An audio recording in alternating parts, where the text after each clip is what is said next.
بسم اللہ الرحمن الرحیم۔ پروگرام لاجک وتھ سلمان عابد۔ ہمارے تجزیوں اور تبصروں کو جاننے کے لیے چینل کو ضرور سبسکرائب کیجیے گا اور اپنا فیڈ بیک بھی دیجیے گا۔ آج ہم گفتگو کریں گے وزیر اعظم عمران خان کی ایک اور نئی مشکل۔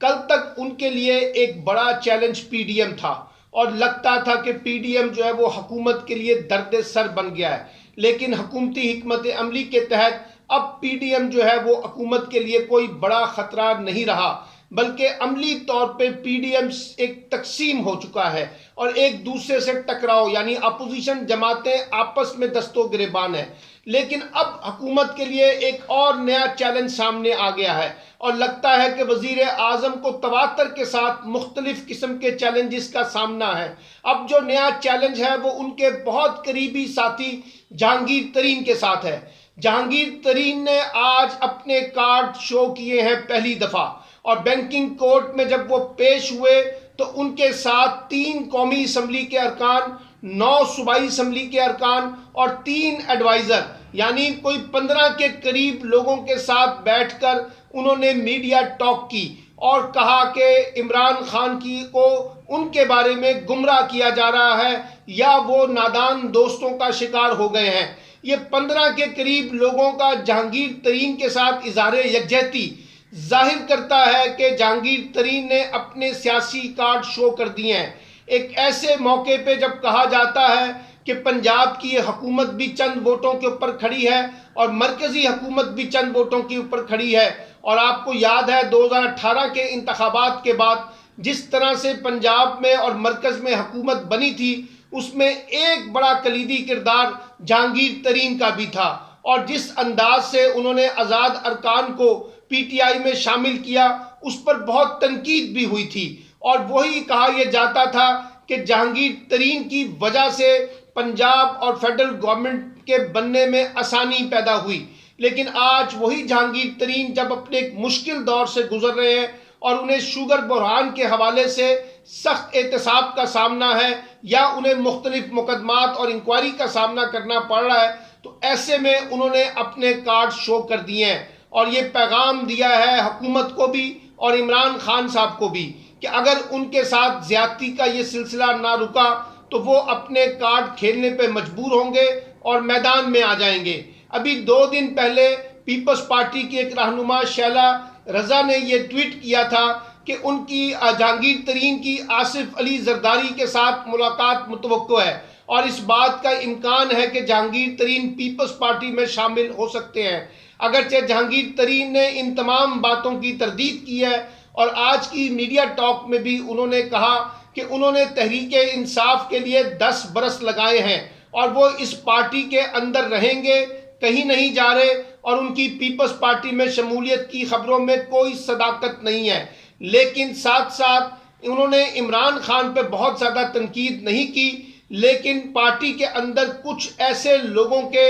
براہ راست نام لینے سے گریز کیا ہے، اشارہ کیا ہے کہ وہ لوگ عمران خان کو جہانگیر ترین یعنی ان کے بارے میں گمراہ کر رہے ہیں۔ اور یہ جو 15 ارکان اسمبلی ہیں انہوں نے بھی اپنی ٹاک میں جہانگیر ترین کے ساتھ مکمل سیاسی یکجہتی کا مظاہرہ کیا ہے اور حکومت کو اور وزیر اعظم عمران خان کو مشورہ دیا ہے کہ وہ جہانگیر ترین کے خلاف اس طرح کے سخت اقدامات سے گریز کریں۔ اور جہانگیر ترین نے ایک اور بنیادی بات یہ کی ہے کہ اس شوگر بحران میں کئی لوگوں کے نام ہیں، لیکن ایک خاص منصوبہ بندی کے تحت ان کو میڈیا ٹارگٹ کیا جا رہا ہے، اور میڈیا میں ان کے خلاف جو تقریریں ہو رہی ہیں، جو بیان بازی ہو رہی ہے اور جس قسم کا لب و لہجہ میڈیا میں اختیار کیا جا رہا ہے، اس کے پیچھے چند شرپسند عناصر جو پارٹی کے اندر ہیں وہ اس گیم پلان کا حصہ ہیں۔ اچھا، اب سوال یہ ہوتا ہے کہ کیا اس ٹرمپ کارڈ کو یعنی اس کارڈ کو کھیل کر جہانگیر ترین حکومت کو یا پرائم منسٹر کو دباؤ میں لا سکیں گے؟ ایک بات۔ دوسری بات یہ کہ جن 15 ارکان اسمبلی نے باقاعدہ جہانگیر ترین کے ساتھ کھڑے ہو کر اپنی اظہار یکجہتی کی ہے، کیا حکومت یا پی ٹی آئی کی جماعت بطور جماعت ان لوگوں کے خلاف کوئی ایکشن لے سکے گی؟ ابھی یہ باتیں ساری مفروضوں کی بنیاد پہ ہیں، لیکن کہا یہ جا رہا ہے کہ عمران خان صاحب واضح طور پہ کہہ چکے ہیں کہ وہ کسی سیاسی بلیک میلنگ کا شکار نہیں ہوں گے۔ چاہے وہ کتنا بھی بڑا کیوں نہ ہو، اور جو بھی ارکان اسمبلی انہیں خاص طور پہ دباؤ میں لانا چاہتے ہیں ان کو ناکامی کا سامنا کرنا پڑے گا۔ اور یہ سارا کھیل ایک ایسی صورت میں سامنے آیا ہے جب پیپلز پارٹی، زرداری اور بلاول صاحب پنجاب میں تبدیلی کا عندیہ دے رہے ہیں، اور خود مسلم لیگ نون کے لوگ بھی کہتے ہیں کہ عید کے بعد ہم بزدار کی حکومت کو نہیں رہنے دیں گے، یہاں مسلم لیگ نون کی حکومت ہوگی۔ تو کیا ایسے موقع پہ جب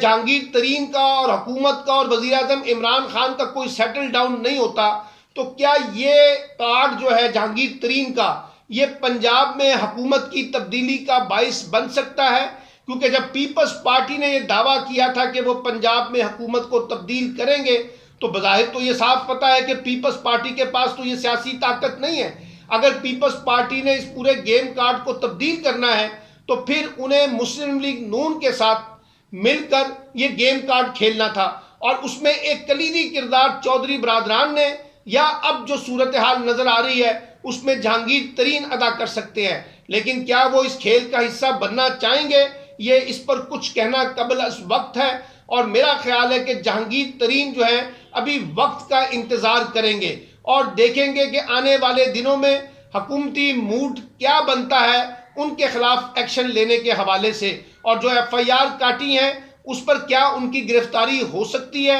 اور اگر ان کو لگا کہ حکومت کا لب و لہجہ اور پرائم منسٹر کا لب و لہجہ بہت سخت ہے اور ان کے گرد شکنجہ جو ہے وہ کسا جا رہا ہے، تو ایسی صورت میں وہ بغاوت کر سکتے ہیں۔ اس کو آپ مکمل طور پہ رول آؤٹ نہیں کر سکتے۔ اس لیے گیند جہانگیر ترین نے آج اپنے پتے شو کر کے حکومت کی کورٹ میں ڈال دی ہے، وزیر اعظم عمران خان کی کورٹ میں ڈال دیا ہے، اور میسج دیا ہے بڑے واضح طور پہ کہ اگر حکومتی اقدامات نہ رکے ان کے خلاف تو پھر وہ اپنا کھیل کھیلنے میں آزاد ہوں گے۔ اور یہ بات پہلے سے بھی پتہ تھی کہ بہت عرصے سے جہانگیر ترین کوشش کر رہے تھے، بہت سے لوگوں کو پس پردہ انہوں نے اس میں شامل کیا کہ کسی طریقے سے جہانگیر ترین کی اور عمران خان کی ملاقات ہو جائے اور جو غلط فہمیاں ہیں اس کو ختم کیا جائے، لیکن جہانگیر ترین اپنی تمام تر کوششوں کے باوجود اس ملاقات میں ابھی تک کامیاب نہیں ہو سکے، اور خاص طور پہ عمران خان صاحب اس ملاقات سے گریز کر رہے ہیں۔ دوسری بات یہ ہے کہ اب اس سارے مسئلے کو سیاسی بنا کر یقینی طور پہ جہانگیر ترین ایڈوانٹیج لینا چاہتے ہیں، اور دیکھنا ہوگا کہ جو آج کی پریس میڈیا ٹاک ہے اس پر حکومتی رد عمل اور خود پرائم منسٹر کا رد عمل کیا آتا ہے۔ لیکن ایک بات تو واضح ہے کہ اگر کچھ قانونی مقدمات ہیں، درست ہیں یا غلط ہیں، جہانگیر ترین کو انہیں عدالت میں ثابت کرنا ہے کہ ان کے خلاف لگائے گئے تمام الزامات غلط ہیں۔ لیکن پاکستان کا کھیل بڑا دلچسپ ہوتا ہے، یہاں ہم قانونی مقدمات کو سیاسی رنگ دے کر اپنے حق میں جو راہ ہموار کرنے کی کوشش کرتے ہیں، اس میں سب جماعتیں شامل رہی ہیں، اور جہانگیر ترین بھی اس کارڈ کو کھیلنے کی کوشش کر رہے ہیں، اور انہوں نے اب شیڈ لیا ہے ان 15 لوگوں کا، اور ان کے بقول ان کے پاس 24 کے قریب ارکان قومی اور صوبائی اسمبلی موجود ہیں، وہ سیکنڈ راؤنڈ میں مزید لوگوں کو شو کر سکتے ہیں۔ آج جو لوگ شو ہوئے اس میں غلام بی بی بھروانہ، اس میں غلام احمد لالی صاحب، راجہ ریاض جو فیصل آباد سے تعلق رکھتے ہیں، اور اس کے علاوہ صوبائی وزیر جو ہے نعمان لنگڑیال پنجاب کے، وہ بھی اس میں شامل تھے۔ پھر ارکان اسمبلی کو دیکھیں تو اس میں زبار وڑائچ صاحب جو پنجاب اسمبلی کے ممبر ہیں، پھر نذیر بلوچ صاحب ہیں، اسلم بھروانہ صاحب ہیں، پھر اس کے بعد جو ہے چودھری افتخار گوندل صاحب ہیں، غلام رسول صاحب ہیں۔ یہ سب لوگ ظاہر کرتے ہیں کہ انہوں نے ایک خاص منصوبہ بندی کے تحت آج جہانگیر ترین کے ساتھ کھڑے ہو کر اپنے آپ کو ایسوسیٹ کیا ہے، یعنی وہ پی ٹی آئی سے زیادہ